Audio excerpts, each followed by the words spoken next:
अस्सलामुअलैकुम तमाम देखने वालों को। कभी आसमान पर कोई उड़ता हुआ जहाज़ देखकर आपके दिमाग में भी ये सवाल आता होगा कि इस वक्त कितने प्लेन्स फ्लाई कर रहे हैं इस दुनिया में। तो एक एस्टिमेट दिया जाता है कि एवरेज 9728 कमर्शियल एयरप्लेन्स किसी भी वक्त आसमान में मौजूद होते हैं, लेकिन ये नंबर फ्लक्चुएट करता रहता है on a minute by minute basis. अगर आप लाइव प्लेन ट्रैकर देखें तो आपको एक्चुअल में पता चलेगा कि इस टाइम कितने एयरप्लेन्स फ्लाई कर रहे हैं, और ऐसा लगता है कि आसमान पे भी ट्रैफिक बहुत ज़्यादा हो गई है। लेकिन कुछ जगह ऐसी भी हैं इस दुनिया में जिनके ऊपर आपको एक भी जहाज़ फ्लाई करता नहीं दिखाई देगा, और ये बहुत हैरानी की बात है। आइए जानते हैं वो कौन कौन सी जगह हैं जो कि नो फ्लाई जोन्स हैं, जहां प्लेन्स को या तो उड़ने की इजाज़त नहीं या तो पायलट खुद इन लोकेशंस को अवॉइड करते हैं। अगर आप लाइव फ्लाई ट्रैकर देखें तो यहाँ एक ऐसी जगह आप नोटिस करेंगे जिसके ऊपर एक प्लेन भी फ्लाई करता हुआ दिखाई नहीं दे रहा। एक्चुअली ये जगह है टिबेटन प्लेटो, जिसके ऊपर एयरलाइंस फ्लाई करने से अवॉइड करती हैं और अपना रूट चेंज कर लेती हैं, और इसकी दो मेन रीजंस हैं। पहली, बेसिकली इस एरिया में ह्यूज माउंटेन रेंजेस हैं। इसी एरिया के महालंगर रेंज में दुनिया की बुलंद तरीन चोटी माउंट एवरेस्ट भी मौजूद है। इस टिबेटन प्लेटो में मौजूद पहाड़ों की ऊंचाई 14,800 फीट है, and this plateau is often refer to as the roof of the world. But आपके जहन में आएगा कि कमर्शियल एयरलाइंस 31,000 फीट से लेकर 42,000 फीट के एल्टीट्यूड पर फ्लाई करती हैं, मतलब प्लेन्स इन माउंटेन रेंजेस से काफ़ी ऊंचाई पर फ्लाई कर रहे होते हैं। तो फिर क्यों ये एरिया नो फ्लाई जोन है?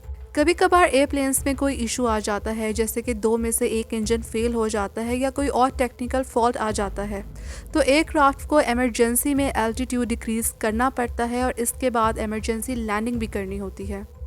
जैसे कि कभी कभार अनकंट्रोल डीप्रेशराइजेशन के केस में पायलट फौरी तौर पर उस बुलंदी पर उतरना चाहेगा जहां वो और मुसाफिर सप्लीमेंट्री ऑक्सीजन के बगैर सांस ले सकें, और पायलट फौरन जहाज़ को 38,000 फीट से 10,000 फीट पर ले आए। लेकिन इस टिबेटन प्लेटो में हाई एवरेज ट्रेन होने की वजह से पायलट ना तो प्लेन का एल्टीट्यूड कम कर सकता है और ना ही इमरजेंसी लैंडिंग करवा सकता है। नॉर्थ कोरिया वैसे तो एक छोटा सा मुल्क है, लेकिन ये अपने केमिकल और बायोलॉजिकल वेपन्स की वजह से हमेशा ही खबरों में रहता है, और डिफरेंट सुपर पावर्स की नज़रें हर वक्त इस पर होती हैं। नॉर्थ कोरिया में हर नए दिन कोई ना कोई मिलिट्री एक्टिविटी हो रही होती है। कभी बैलिस्टिक मिसाइल लॉन्च हो रहे होते हैं या कभी न्यूक्लियर बॉम्ब टेस्ट कंडक्ट किए जा रहे होते हैं। इसी तरह 2017 में नॉर्थ कोरिया ने अपने एक लार्जेस्ट और पावरफुल बैलिस्टिक मिसाइल हवासंग 15 को लॉन्च किया। इसी दौरान इस एरिया में हांगकांग के थे पैसिफिक एयरवेज के जरिए चलने वाली परवास, जिसका रूट हांगकांग से सैन फ्रांसिस्को था, इस पर सवार क्रू ने परवास के दौरान नॉर्थ कोरिया के इस मिसाइल टेस्ट को अपनी आंखों से देखा, जिसको उन्होंने इस तरह रिपोर्ट किया कि खबरदार रहें, हमने DPR के मिसाइल को अपनी करंट लोकेशन के करीब उड़ते और गिरते देखा है। जबकि नॉर्मली कोई ऐसी लॉन्च होती है तो प्लेन्स को पहले ही रीरूट कर दिया जाता है, लेकिन नॉर्थ कोरिया के इस लेटेस्ट मिसाइल लॉन्च का पहले नहीं बताया गया था। इसलिए international air transport association IATA ने बताया है कि वह नॉर्थ कोरिया के एयर स्पेस को नो फ्लाई जोन डिक्लेयर करने का सोच रहे हैं, जबकि कई international flights currently north Korean air space को यूज़ ही नहीं करती, बल्कि इसको बाईपास कर जाती हैं।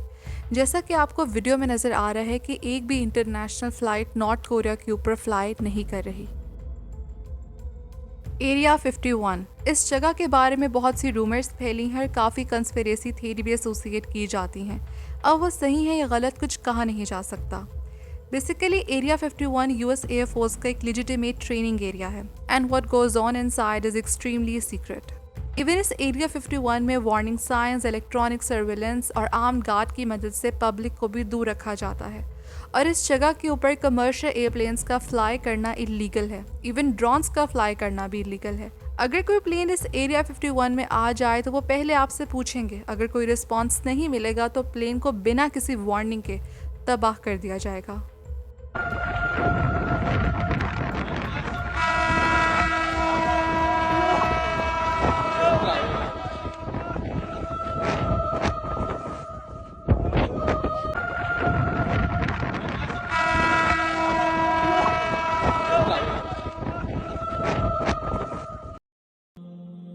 मक्का मुकरमा, पूरी उम्मत मुसलमा के लिए बहुत अकीदत और एहतराम वाली जगह। लाखों लोग हज के लिए हर साल यहाँ इकट्ठे होते हैं और वैसे भी हज़ारों की तादाद में उम्रे के लिए हमेशा मौजूद रहते हैं।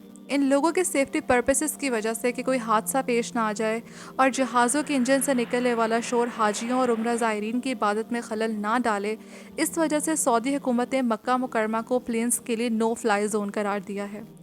और एक और रीज़न भी दी जाती है कि नॉन मुस्लिम्स को मक्का मुकरमा जाने की इजाज़त नहीं। अगर आप एयरप्लेन्स को मक्का मुकरमा के ऊपर फ्लाई करने की इजाज़त देते हैं तो बहुत से गैर मुस्लिम प्लेन से मक्का को अबूर करेंगे। इसी वजह से यही मेन रीजंस हैं कि मक्का में कोई एयरपोर्ट भी नहीं है।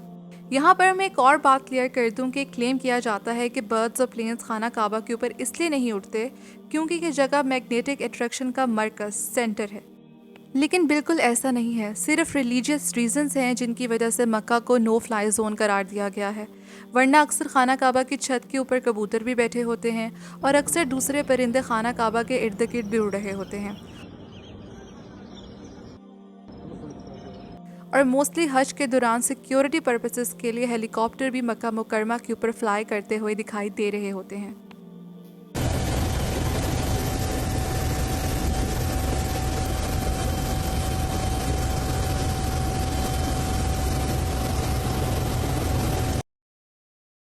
Mayday, Mayday, Mayday, Speedbird 9. We've lost all 4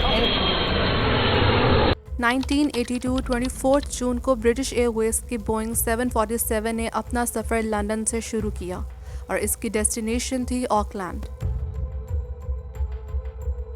Indian ocean के ऊपर फ्लाई करते हुए जैसे ही यह जहाज़ साउथ जावा, जो कि इंडोनेशिया का आइलैंड है, इसके पास माउंट गलंगन के करीब पहुंचा तो पायलट्स को विंड स्क्रीन पर अनयूजुअल इफेक्ट नजर आए, मींस ब्लू और वायलेट कलर के फ्लैशेस। बट रात का वक्त था इसलिए कुछ प्रॉपरली नजर नहीं आ रहा था और वेदर रडार पर सब कुछ क्लियर था। जैसे ही परवाज आगे बढ़ी, पैसेंजर्स कैबिन में धुआं भरना शुरू हो गया। स्टार्टिंग में सबको लगा ये स्मोकिंग की वजह से है क्योंकि उस टाइम फ्लाइट पर स्मोक करना अलाउ था, लेकिन ये धुआं थिकर होने लगा और इसमें सल्फर की स्मेल आने लगी और पैसेंजर्स ने नोट किया कि एयरक्राफ्ट के इंजन में से अनयूजुअली ब्राइट ब्लू कलर की रोशनी निकल रही थी और इसी वक्त ही जहाज के चारों इंजन बंद हो गए। जिसके बाद पायलट्स ने डिसीजन लिया कि वो नियरेस्ट जकार्ता में मौजूद मिलिट्री एयरफोर्स बेस में लैंड करेंगे क्योंकि इंजन थ्रस्ट के बगैर ये जहाज 23 मिनट तक ग्लाइड कर सकता था। जैसे ही जहाज 37,000 फीट से 12,000 फीट के एल्टीट्यूड पर आया और पायलट ने जहाज को जकार्ता की तरफ मोड़ा तो मिरेकलसली 4 में से 3 इंजन स्टार्ट हो गए और ये जहाज सेफली लैंड हो गया। पोस्ट फ्लाइट इन्वेस्टिगेशन से पता चला कि बेसिकली माउंट गलंगन से निकलने वाले वॉल्केनिक इरप्शंस की वजह से ये ऐश क्लाउड्स बने थे।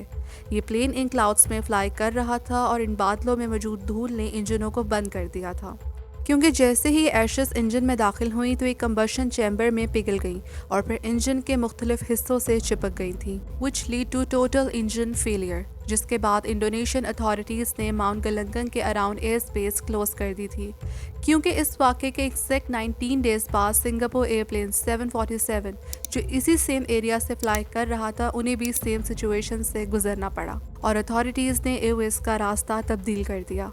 इन वॉल्केनिक इरप्शन से निकलने वाली हॉट ऐश और गैसेस 30,000 फीट से लेकर 65,000 फीट से ज़्यादा ऊंची जा सकती हैं।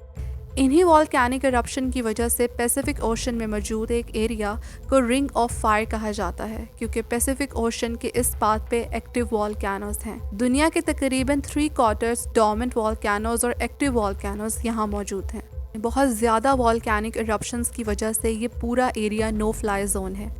इसी साउथ पैसिफिक ओशन में टोंगा आइलैंड है जहां एक अंडर वाटर वॉल्केनो फटा और इसने सारे पिछले रिकॉर्ड तोड़ दिए और इसकी हॉट ऐश और गैसेस 57 किलोमीटर हाई गईं, इतनी ऊंची कि सैटेलाइट ने भी इसे रिकॉर्ड कर लिया और ये प्लेन के इंजन्स के लिए बहुत ख़तरनाक है जिसकी वजह से ये एरिया नो फ्लाई जोन है।